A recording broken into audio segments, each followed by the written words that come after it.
யோ சிவகார்த்திகேயன், உனக்கு என்னதாயா வேணும்? எதுக்குடா இப்படி பண்ணுற?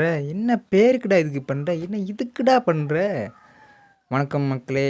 ஸோ இது என் ரீஸ்டார்ட் வீடியோ. அதாவது நான் 2 வருஷமாக வீடியோவே போடல. இனிமேல் தொடர்ந்து வீடியோ போடுவேன். மொதல் வீடியோ சிவகார்த்திகேயன் பொழக்கிற வீடியோ தான். வாங்க வீடியோக்குள்ளே போகலாம். போலாமான்னா எங்கேயோ போலாம் இல்லம்மா. வீடியோவை பார்க்கலாமா? சிவகார்த்திகேயன் அவரோட வரலாறு பார்த்தீங்கன்னா, தனுஷ் படம் வாய்ப்பு கொடுத்தாரு ஒரு மேடையில். அவர் எனக்கு வாழ்க்கைலாம் கொடுக்கலங்க, வாய்ப்பு தான் கொடுத்தாரு. அதை நான் சரியாக பயன்படுத்திக்கிட்டேன்னு அவருக்கு ஒரு அடி. அதுக்கு பிறகு டி இமான் அந்த கதை நான் சொல்லித்தான் உங்களுக்கு தெரியும்னு அவசியமே இல்லை.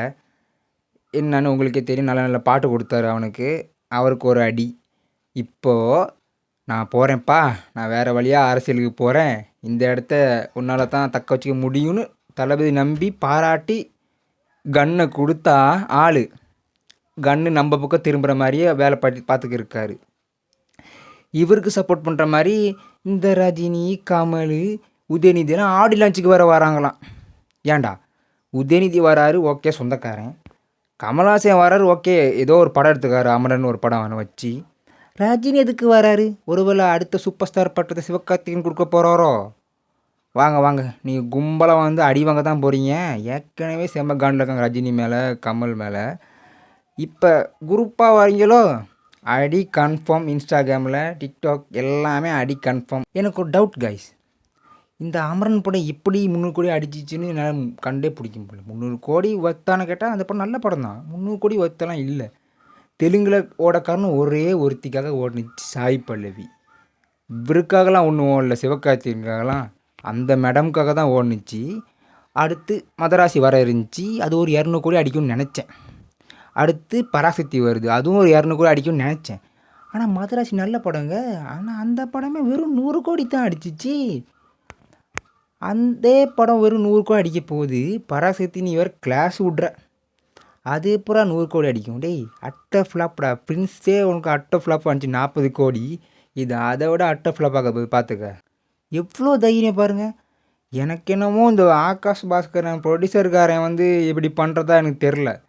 இவன் தான் விஜயோட கிளாஸ் விட்டால் நம்ம பேர் கொஞ்சம் மேலே வரும், நம்மளும் இதாகலாம், அப்படி இப்படின்னு இருக்கான். டேய் ஸ்ரீலங்காவில் விஜயோட படம் வருதுன்னு வைவேன், அது கூட ஒரு கிளாஸ் படம் வந்துச்சுன்னா 3 நாள் கழிச்சு தாண்டா இங்கேயே போடுவான். பிகில் வந்துச்சு, கைதி 3 நாள் கழிச்சு தான் இங்கே போட்டான். கேஜிஎஃப் வந்துச்சு, 2 நாள் போடவே இல்லை படத்தை, திங்கக்கிழமை போடுறான். வியாழக்கிழமை படத்தை திங்கக்கிழமை போடுறான் அவன் எங்கள் ஊரில். துணி வந்துச்சு, ஒரு ஷோ தானே கொடுத்தான், மிச்சம் 4 ஷோ எங்களுக்குடா, வாரிசுக்குடா. யாரா நீ பராசக்திலாம் ஓடுன்னு நினைக்கிறியாடா ஸ்ரீலங்காவில்? ஹையஸ்ட் க்ரோசிங் வந்து ஸ்ரீலங்கா லியோடா. ஸ்ரீலங்கா தேட்டர் ஓனர்ஸ் நீங்கள் பார்ப்பீங்களா இல்லையா எனக்கு தெரியாது. இவன் படத்தை வாங்காதீங்க, வாங்கினா உங்களுக்கு தான் நஷ்டம். ஏன் சொல்கிறேன்னா, தளபதி ஃப்ரெண்ட்ஸ் படத்தை ஓட விட மாட்டாங்க. தேவையில்லாமல் நஷ்டப்படாதீங்க, அவ்வளோதான் சொல்லிட்டேன். நான் சொல்கிறது நம்பலன்னா இந்த வீடியோவை பாருங்கள் கைஸ்.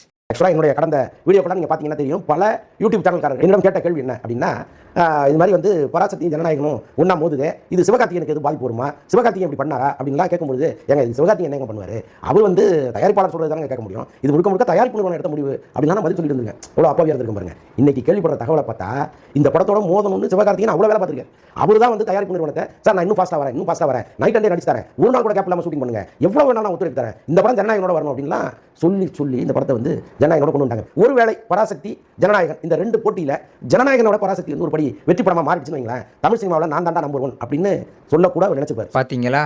ஸோ இதெல்லாம் உண்மையாக பொய்யான்னு தெரியாது, ஆனால் நான் இவன் மேலே செம்ம காண்டில் இருக்கேன் நான். உனக்கு என்ன தாண்டா வேணும், பேரா புகழா? டேய் எம்ஜிஆர் கேட்டுக்கோ, எம்ஜிஆர் போன பிறகு தான் ரஜினி சூப்பர் ஸ்டார் ஆனார். ஆனால் ரஜினி இருக்க போதே நாங்கள் நம்பர் 1 பொசிஷனுக்கு வந்தவங்க. அந்த மாதிரி உன்னால் என்றைக்குமே வர முடியாது.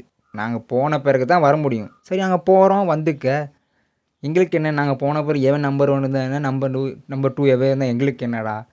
ஆனால் நாங்கள் கடைசி படம் மாசாக கெத்தாக செலிப்ரேட் பண்ணலான்னு பார்த்தா இப்படி குறுக்க வந்து நிற்கிறிய, நியாயமாக உனக்கு? 14 வந்துக்கோ.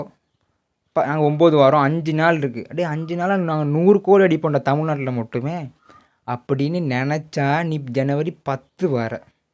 ஓகே, முதல் நாள் 100 கோடி அடிக்கும், 2 நாள் 100 கோடி அடிக்க வாய்ப்பு இல்லை. தியேட்டர் பிரியும். எங்களுக்கு 550, உனக்கு 450 பிரியும். அது கூட ஓடுமான்னு பார்த்துக்க. ஆளுங்க வருவாங்களாம் பாரு. இந்த உதயநிதியோட யூபிக்கு தான் வர வாய்ப்பு இருக்குது. வேறு யாரும் வர வாய்ப்பு இல்லை. தியேட்டர் வெறிச்சோடி கிடக்கத்தான் போகுது. நீ வந்து அந்த சீட்டை பற்றி தொடச்சி வச்சுட்டு வேணா போ. இவன் யாருங்க கைஸ்? சூர்யா நினச்சா கருப்பு படத்தை பொங்கலுக்கு இறக்கியிருக்கலாம். இந்த மங்காத்தா ரிலீஸ் ஆக போகுது, அவங்க நினச்சா பொங்கலுக்கு இறக்கலாம். அவங்களே லெஜெண்ட்ஸ்டா, அவங்களே நம்ம நண்பர்களடா, அவங்களே தள்ளி போகிறாங்க. நீ யாரா லுச்சா பையன் எங்களோட வந்து போட்டி போடுற? நீங்கள் கேட்கலாம், இதை பார்க்குற சிவகார்த்திகேயன் ஃபேன்ஸ், யார் சரி ரஜினி ஃபேன்ஸ் கேட்கலாம், ஏன்டா கதற, ஏன்டா கத்துற நீ? டேய், அவனை பார்த்து ஒன்றும் பயப்படலடா. கொஞ்சம் வசூல் குறையும், கொஞ்சம் செலிப்ரேட் குறையும், தியேட்டர் பிரியும், அவ்வளோதான். வேறு எதுவும் இல்லை. ஆனால் கன்ஃபார்ம் 300-400 கோடி கன்ஃபார்ம், அது எங்களுக்கு தெரியும்.